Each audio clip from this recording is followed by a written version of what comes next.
వచ్చాయో కనుక్కొని మళ్ళీ చెప్పమని కోరుతున్నాను అధ్యక్ష. అలాగే తల్లికి వందనం అధ్యక్ష. తల్లికి వందనం పథకం మీ అందరికి తెలుసు కదండి అధ్యక్ష. ఇది యాక్చువల్ గా గతంలో జగన్మోహన్ రెడ్డి గారు అమ్మఒడి అని ఒక పథకాన్ని ఇచ్చేవారు. ఆ స్కూల్కి వెళ్ళే పిల్లల తల్లికి ఇచ్చారు. ఎందుకంటే డ్రాప్ అవుట్స్ ని తగ్గించడం కోసం. ఆగండి అమ్మా, నేనేం చెప్తున్నాను, స్కూల్కి వెళ్ళే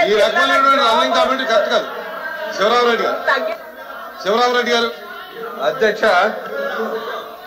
మాట్లాడదాం చెప్పండి, చెప్తాను.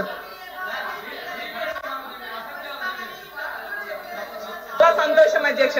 కానీ ఈ రాష్ట్రంలో 83 లక్షల మంది పిల్లలు స్కూల్ కి వెళ్తున్నారు అధ్యక్ష. దానికి కావాల్సిన నిధులు 12,450 కోట్లు అధ్యక్ష. కానీ బడ్జెట్ లో పెట్టారు 5,387 కోట్లు మాత్రమే అధ్యక్ష. ఇది తప్పు అయితే చెప్పమనండి, అప్పుడు అరవమనండి అధ్యక్ష. అయితే మరి 5,387 కోట్లతో ఎవరికి సర్దుతారు, ఎంతమందికి ఇస్తారు, ఎప్పుడు నుంచి ఇస్తారు? స్కూల్ స్టార్ట్ అయ్యి ఇప్పటికే 5-6 నెలలు అయిపోయింది అధ్యక్ష. ప్రైవేట్ స్కూల్స్ కి వెళ్లే పిల్లలు కూడా ఉన్నారు. ఎవరినైనా మోసం చేయొచ్చు కానీ పిల్లలు మాత్రం మోసం చేయకూడదు అధ్యక్ష. జాలి ఉండాలి కదా పిల్లలంటే. మరి ఇప్పుడు 100 రూపాయలకి క్వార్టర్ మద్యం ఇవ్వడం మీద చాలా సమీక్షలు చేశారు. మరి తల్లికి వందనం మీద కూడా కొంచెం సమీక్ష చేసి వాళ్ళకి తొందరగా డబ్బులు ఇచ్చేట్టుగా, వాళ్ళకి ఇవ్వాల్సిన 12,450 కోట్లు ఇచ్చేట్టుగా చేయమని మీ ద్వారా వాళ్ళని కోరుతున్నాను అధ్యక్ష. అలాగే ఇంకో మంచి పథకం మీరు పెట్టారు అధ్యక్ష, మహాశక్తి పథకం అనేసి. చాలా సంతోషం. ప్రతి నెల కూడా 1,500 ఇస్తాము, 18 సంవత్సరాలు దాటిన వాళ్ళకి 59 సంవత్సరాల వరకు అని చెప్పారు అధ్యక్ష. ఆ పథకానికి రూపాయి కూడా ఇప్పటికి విధించలేదు అధ్యక్ష. కంటిన్యూ చేయనివ్వండి, దయచేసి కంటిన్యూ చేయనివ్వండి. మేడం అధ్యక్ష తీసుకుంటే అప్పుడు చేయూత జగన్మోహన్ రెడ్డి గారు ఇచ్చేవారు అధ్యక్ష. అది లేదు, ఇది లేని పరిస్థితి అయిపోయింది అధ్యక్ష. ఇంకా బస్సు, ఫ్రీ బస్సు గురించి చెప్తాను అధ్యక్ష. ఫ్రీ బస్సు కోసం అయితే యాడ్ చేసి ఓదరగొచ్చారు అధ్యక్ష.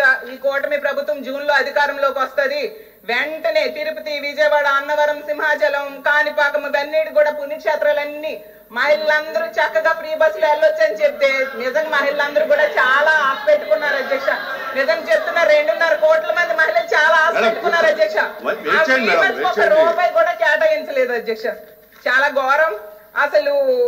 ఈ ఫ్రీ బస్సు వీళ్ళు పక్క రాష్ట్రాలను చూసి కాపీ కొట్టారు అధ్యక్ష. వాళ్ళైతే నెల రోజుల్లోనే ఆ ఫ్రీ బస్ అమలు చేశారు అధ్యక్ష. కానీ రూపాయి కూడా దానికి కేటాయించకపోవడం చాలా దారుణం. వినాయక చవితి అయిపోయింది, దసరా అయిపోయింది, దివాళీ కూడా అయిపోయింది, నెక్స్ట్ పండగ కూడా వచ్చేస్తుంది అధ్యక్ష. దానికి కూడా బడ్జెట్ లో నిధులు కేటాయించండి మళ్ళీ మార్చి అనేసి నేను కోరుతున్నాను అధ్యక్ష. అలాగే తీసుకుంటే గ్యాస్ బండ్ అధ్యక్ష, ఇది మరీ గవర్నమెంట్ అంటే 3 ఫ్రీ గ్యాస్ ఇస్తామన్నారు అధ్యక్ష. దీనికి కావాల్సింది 4,000 కోట్లు ఇచ్చింది 895 కోట్లు అధ్యక్ష. దీపం 2 అంటే నేను అనుకున్నాను ఏదో 3 గ్యాసులు ఇచ్చేస్తారు అనుకునేసరికి 2 గ్యాసులు ఎగ్గొట్టి 1 గ్యాస్ ఇవ్వడమని దీపం 2 అర్థమని నాకు అర్థమైంది అధ్యక్ష. ఓకే, ఇంకా అన్నదాత